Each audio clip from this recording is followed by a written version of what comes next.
Hey guys, what's up? And welcome back to my channel. It's Josh. I am so effing excited for the video that we're doing here today. This is a watch that I have coveted for, like, biblically coveted for the last probably 2 years or so. And I haven't been able to set aside the like 150 that, this watch cost. Or I haven't been able to prioritize the 150 that this watch cost. But I got a $75 gift card at work the other day for a team effort well done. So I figured I might as well spend it on something fun. And I went ahead and picked this guy up. Now, as I'm sure you could tell from the video montage at the beginning of the video, this is the Orient Bambino. And specifically here, we're looking at Gen 2 version 2. Now, if you know anything about the Orient Bambino kind of product family, there are like 2.1 different versions of the Bambino out there. So we have, I think, 2 or 3 generations, and then within each generation, there are different versions or kind of styles of it. I love the Bambino series. I think that they are fantastic watches for the price point. I even think that they're better than the Seiko 5. And if you guys know me at all, I love everything about the Seiko 5. And so it's kind of funny that, like, up until this point, I actually have not owned an Orient Bambino. So I thought it was time to rectify that situation. I have, like, again, loved this watch from pretty much the moment I saw it about 2 years ago. So Gen 2 refers to the movement that's in here. The first generation of the Orient Bambino had a movement that you had to shake it to wake it, very much like a Seiko 5. Gen 2 introduced hand winding and hacking seconds. So you can see here that we've pulled out the crown and our second hand stopped there. We can, now either set the time, set the date, push it back in, and our second hand keeps ticking there. So I think that's a really nice kind of feature at this price point. Again, because most Seiko 5s, you have to shake it to wake it. Now, I want to talk about everything about this watch, but I want to kind of start first with the design, because this, to me, you guys are going to think I'm crazy, but this watch, to me, is purely aesthetically, this is one of the most beautiful watches I have ever seen. And I know that that sounds crazy because this is, again, just like a $100 watch. But look at the design of this guy. I mean, look at the case.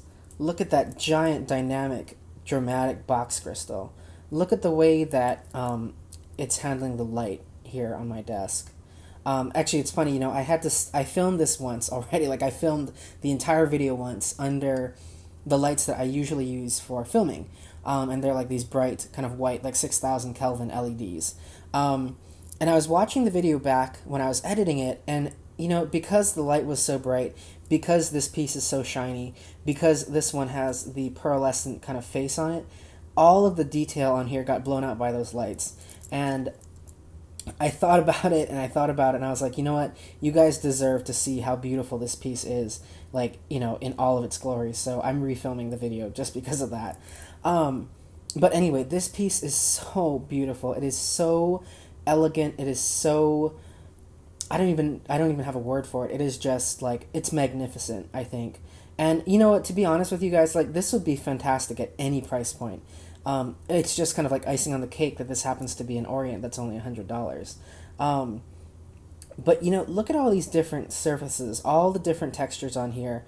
One thing I really like when you're wearing it and you happen to look at it from this angle here is that you'll notice that the sides of the case here, right, left and right, on left side, right side, are brushed, okay? And then the in between the lugs is actually polished. So the finishing changes between here and here, which is crazy. Again, that they paid attention to that kind of detail at this price point. Look at the crystal. This is a mineral crystal, obviously at this price point. I actually would have been okay had this been like a synthetic crystal.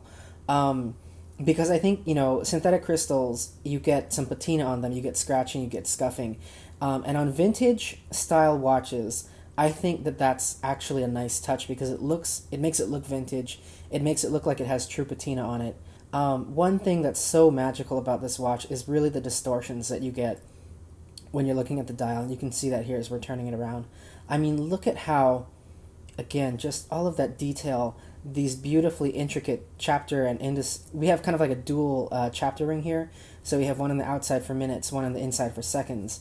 But you see how they distort when you start turning this watch here like that? Look at, like, right up around here. Oh, I love that. It's so pretty. Now, again, going back to kind of this overall series of watch, the Orient Bambino Gen 2 version 2, this guy comes in like 5 or 6 different colorways, and they're all really, really nice. I think that the black and silver is really beautiful, the black face and silver indices. I actually really love the cream dial with the blue hands. I didn't go for that because I felt like it was trying a little bit too hard to look vintage. So I went with this guy. This is the one, in pictures it looks like a white face with rose gold hands and indices.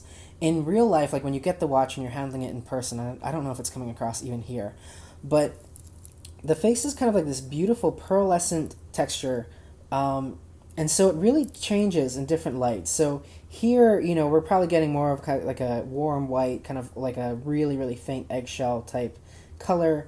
In other lights and really dim lights, like under like really incandescent lights, it takes on a really creamy but beautifully creamy color. And what I like most about this is actually that we have the contrast of the white face with the rose gold indices. Now, I know that some people don't like rose gold, and I am not a huge fan of rose gold when it comes to like, the case of a watch, but I think when it's done in really, really tasteful, amounts like this, so just the hands and the indices, I think that the rose gold adds a lot of warmth to this watch, where, again, I think that if we had the white face with the blue hands, I've actually seen that one in person because a friend of mine has it. It's really nice. If you don't like rose gold and you want the white face, you can definitely go for that one. But this one here, the rose gold adds just a little bit of warmth, I think, to the hands and indices, and it really, really makes them look premium. It also reminds me of, like, a lot of vintage watches had this kind of styling with a full silver case, big box crystal, and then contrast indices here in like gold or rose gold or something like that. So I really, really like the combination on this one. So we don't have an exhibition case back. I'm okay with that because, again, we're looking at a watch that's probably only about $150 out the door. It looks like we have a screw-down case back. We actually don't. If you look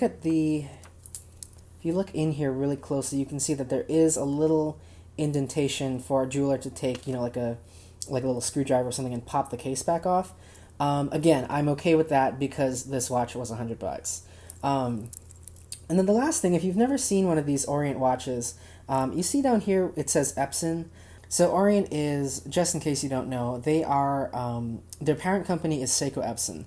And a lot of people have the misconception that, Seiko makes Orients and they're just kind of like a lower grade, a cheaper grade of a Seiko. And that's not necessarily true. Orient has a long and proud, unique history. Orient is absolutely its own company with its own heritage.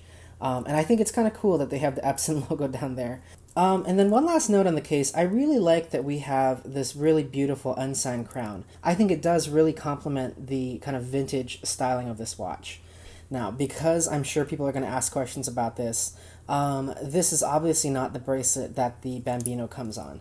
When I ordered the watch, I was doing some research because the thing about the Bambino is that these guys have 21mm lugs, which if you watch any of my C-Star videos, you know that drives me nuts because it's really, really difficult to find a good bracelet for a watch with an odd-sized lug. But when I was just doing some Googling, I came across WatchGecko, and WatchGecko is one of the kind of big players in kind of like the aftermarket strap, aftermarket bracelet game. They are a British company based in the UK, but they have some really, really interesting bracelets and whatnot. And when I was looking on their site, specifically to find a bracelet for this guy, I realized that they have options for 21mm lugs. This is the classic Milanese bracelet that they do, and it has 21mm lugs. So you can see here, I mean, look at that fit. That is absolutely perfect. It is a true 21mm, just like the Bambino's case is, and it fits so beautifully. And then I think that the mirror polish here on the case and the lugs matches the mirror polish on the bracelet just perfectly. You guys know, if you watch my videos, and if you've ever purchased like $100 watch, you're not going to get the best leather bracelet on it, stock from Orient or whoever, and that is totally fine. Like, I am more than happy for Orient to give me a crappy quality bracelet, but a seriously high quality watch. Now, I'm not the biggest fan of when companies will put a Milanese bracelet on any kind of watch. Specifically, like, you know, those kind of like modern, like fashion watches, those kind of like fly by night B tier brands like Movement and Daniel Wellington, and there's another one, Cluse, I think. You know, they'll put a Milanese bracelet on anything just because they think it looks cool. But the Milanese bracelet is really a period piece. It has a very specific history to it. And so for me personally, it doesn't belong on every watch, but I think it absolutely does look fantastic on this one. And then again, just the finishing on the case and the bracelet, like, this is now absolutely one of the most beautiful watches I own. Again, at any price point. So let me just show you really quickly. The bracelet here is really, really high quality. I'm so impressed by this because this bracelet was only 28 pounds or about $34 US. And for that, I think you're getting a seriously high quality bracelet. Like, everything here is so smooth. The way it drapes is so smooth. Like, I mean, just look at that. The mirrored finish here is really, really well done. None of the kind of, you know, pieces of this feel cheap. Everything feels really, really solid. We have their kind of Gakoda brand kind of here on the back. You can see that engraved on the back of the clasp. And then the front, I really like that it's actually not, you know, there's no signing, there's no branding on here. So when we close it up, and it fits on, you know, it closes just like any other Milanese bracelet would. So when it's closed, you don't have any branding, you know, on the outside of the bracelet, which I really like because then it doesn't look aftermarket. But also, I think specifically on this watch, I like that we have an unsigned clasp and we have that unsigned crown. So that, to me, kind of that combination really, really works well.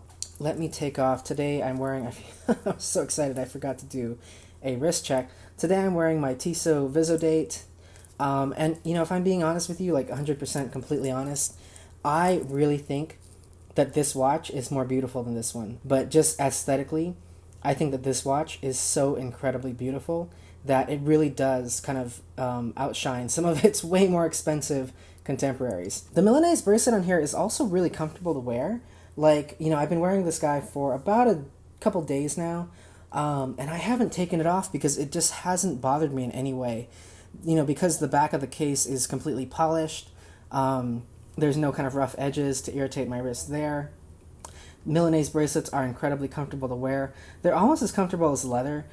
They also breathe because, again, this is sort of like a metal mesh versus a big chunk of metal on your wrist. And let me pull my glove back here. Look at that on the wrist. I mean, see, that's what I mean about highlight blowout. Look at that on the wrist. I mean, just the way that this watch reacts to light, the shadowing from that box crystal. Like, when you're wearing this, I don't think anybody is going to guess. Like, nobody would guess that, you know, you're wearing a $100 watch. My one complaint with this watch, and this is really a nitpicky thing, is that I wish that they had made it period correct. So, meaning that this watch is about 41 millimeters wide, which is quite wide, one, for a vintage inspired piece. Two, it's really wide for a dress watch. I don't think it wears as big because it is very light. And even on this Milanese bracelet, which is full metal, this is a really lightweight watch to wear. And this obviously will, because it is quite flat, even with that giant crystal in here, it will slip nicely under the sleeve of like a dress shirt or a suit jacket or something like that.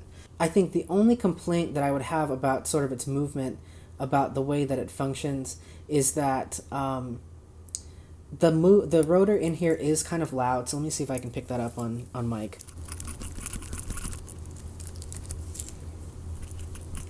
It's not noticeable unless you're listening for it, I think. But it is something that in every review I've read, the reviewer has said the movement's a little bit loud. Winding it is also a little bit loud. The movement in here, you guys, you know, is not some tourbillon movement or anything like that. But let me see if I shut up for a minute, if you can hear this and how it winds. You know, it's a little bit rough around the edges in terms of the way that it feels, the movement feels when you're interacting with it there. Again, for $100, I'm really not going to complain about that. Now, I also brought out here today my Tissot Heritage Visodate 1941 automatic chronograph, and is that not a mouthful? Let me take this guy apart really quickly. So, if you guys have watched my channel, you know that this is one of my favorite watches. I love the styling. I love vintage pieces, if you can't tell. Vintage styled pieces, if you can't tell. And for the longest time, this has sort of been my benchmark for a beautiful vintage style, watch. I mean, these two are so similar, and yet we have a $1,300 price difference. And I know that the Tissot has a better movement and everything like that, but just strictly speaking on aesthetic value alone, I mean, $1,450 and $120. This Orient would be great for somebody who is looking for a vintage style watch that they're only going to wear a couple times a year. So, if you think that you really want to have one in your collection, but you don't want to spend, the $1,450 or something like that on, like a Tissot Heritage model, I think the Orient is absolutely the way to go, because here is this aesthetically perfect watch that only costs like $150. And that's another thing, if you think that maybe, you're thinking, I would like something like this one day, but I don't know if it'll match my style. I just want to try wearing something like it to see if I would actually wear it. This would be a great way to try, just experiment with a different style, experiment with this kind of vintage look. If you find, that you're really wearing this, quite often, then maybe it would make sense to spend the money and get something like this Tissot. So I don't know. I don't think that there is anybody out there who really shouldn't get this Orient. This is what I mean, you guys, when I say that a great watch, a covetable watch, a watch that you want to have in your collection for life, does not have to cost $1 million. And if you want to disagree with that and leave some kind of junky comment down below, that's fine. I'll probably delete it. Not that I'm trying to censor anybody, but I just, ain't nobody got time for that. So anyway, you guys, thank you so much for watching another video. I really, really appreciate it. If you have any more questions, do leave them down in the comment section below. I will absolutely get to them. I hope you guys have a great weekend, whatever it is when I get this uploaded, and I will talk to you soon. Take care.